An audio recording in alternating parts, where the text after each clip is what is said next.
I'm back with my mom by popular demand. I'm gonna say hi to your fans. Hi, we're making a gingerbread house today. Yes, we just have started. Show you guys mixed together dry ingredients and we're excited. We are. Hello, voiceover Maddie here to narrate the process for you. So the first step was to mix together all of the dry ingredients. So in the bowl we put flour, sugar, baking soda, ground ginger, nutmeg, and salt. We didn't have normal salt, so we used sea salt, but you know, it works all the same. Then I mixed everything together to making sure that there wouldn't be, just like clumps of ground ginger in one area of the mix. And then it was time to melt down some Crisco and mix in sugar. So this was on the stove eye, of course. And as you can see, my mom is adding in molasses. Here in a second, the footage gets less shaky because I let my dad do the filming. But this is what heats it up into a pliable dough for you to work with. So once all of the sugar, Crisco, and molasses were properly melted, we mixed in the dry ingredients little bit by little bit until we got a dough consistency. And then my mom poured out the dough mixture onto the remaining flour mixture. So it's important to keep some of that dry ingredients mixture left over so that way it won't stick into the countertop, and then you will just knead it all into the dough. After that, my mom divided the dough into 3 different pieces and put each one on a different baking sheet, and used a combination of a plastic cup and rolling pin to roll out the dough into a very flat rectangle. The plastic cup works better on cookie sheets that have the edges because it's smaller and more maneuverable. And then we cut out the different shapes for the house and decorations. I did not get any footage of us pulling the dough out from around the cutouts, but that's very important. You do want to actually pull out the cookie cutter and pull out the dough around it like if you were cutting out cookies normally. So then you want to pop it in the oven at the temperature 375 for about 13 minutes.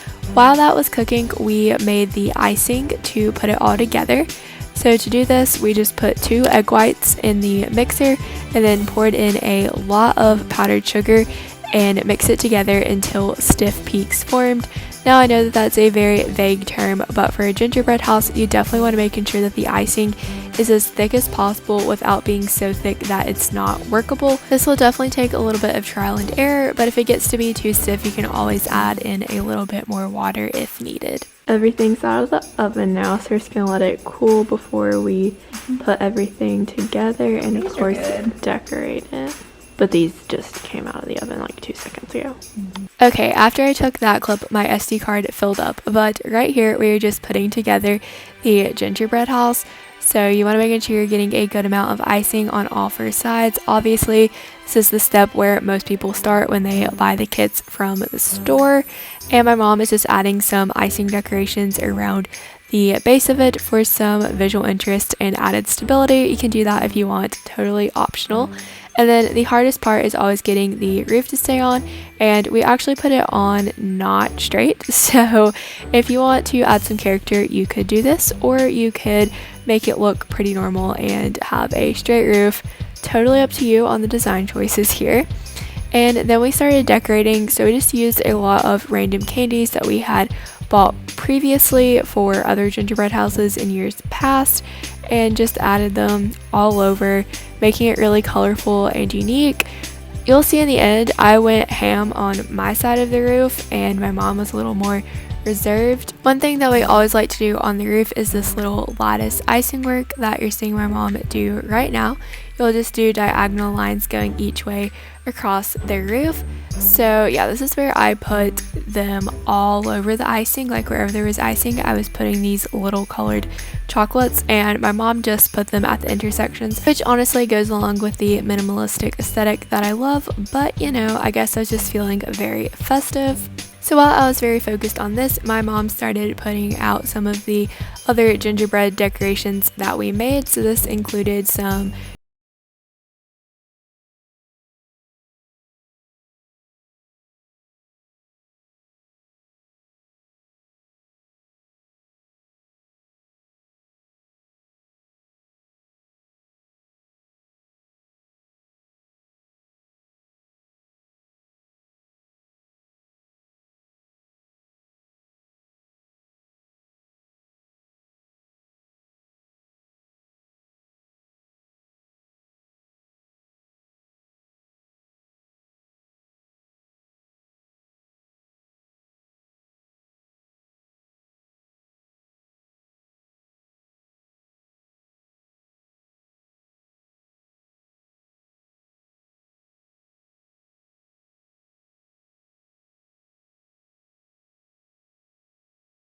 just finished it. This is my side of the roof. It is bringing the party with all of those lights. And over here we have the angel and a gingerbread woman. And then this is the front. We've got a little mailbox, the candy canes going up to it. And on this side we have some trees, snowman, and a gingerbread woman. Thank you so much for watching today's video. If you enjoyed it, be sure to give it a thumbs up.